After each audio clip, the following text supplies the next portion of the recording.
सुप्रभात प्यारे बच्चों। आज की इस हिंदी की कक्षा में हम अनुच्छेद की प्रमुख विशेषताओं के बारे में जानेंगे। अनुच्छेद किसी एक भाव, विचार या तथ्य को स्पष्ट करता है, परंतु एक ही बार। आपको ध्यान रखना है बच्चों कि आपका भाव, विचार या कोई भी विषय केवल एक ही स्थान पर व्यक्त करना है। इसमें आप अन्य विचार नहीं रख सकते। अनुच्छेद के वाक्य समूह में उद्देश्य की एकता रहती है, अर्थात आपका उद्देश्य बिल्कुल स्पष्ट होना चाहिए। अप्रासंगिक बातों को आपको अपने उद्देश्य में नहीं आने देना है। केवल महत्वपूर्ण बातों को ही आपने उद्देश्य में स्पष्ट करना है। अनुच्छेद के सभी वाक्य एक दूसरे से घटित अर्थात एक दूसरे से संबंधित होने चाहिए। वाक्य छोटे होने चाहिए और एक दूसरे से जुड़े हुए, अर्थात अगर आप एक पंक्ति लिख रहे हैं तो दूसरी पंक्ति पहली पंक्ति से जुड़ी हुई हो, फिर तीसरी पंक्ति उससे जुड़ी हो, फिर चौथी पंक्ति उससे जुड़ी हुई हो।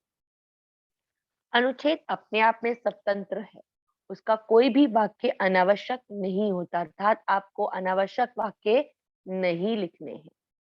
उच्च कोटि के अनुच्छेद में आपको अपने विचारों को क्रम में रखना है, अर्थात आप पहले आरंभ करेंगे, फिर मध्य, फिर अंत में। अर्थात आप अपनी बात को इस प्रकार से स्पष्ट करेंगे कि समझने वाले को कोई परेशानी ना हो। आप कोई भी एक उदाहरण ले लीजिए।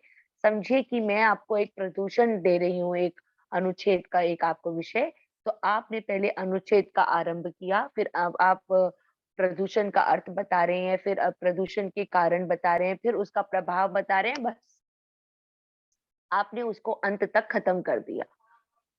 अनुच्छेद सामान्यतः छोटा होता है। मैं बार-बार बच्चों बता रही हूँ कि अनुच्छेद की शब्द सीमा 80 से 100 शब्दों के बीच में होती है।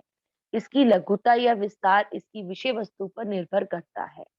लेखन के संकेत बिंदु के आधार पर विषय का कर्म तैयार करना चाहिए, अर्थात कि आप जो भी संकेत बिंदु आपको प्रश्न पत्र में दिए गए हैं, आप उन्हीं को आधार बनाकर उन्हीं के अनुरूप अपना अनुच्छेद लिखेंगे।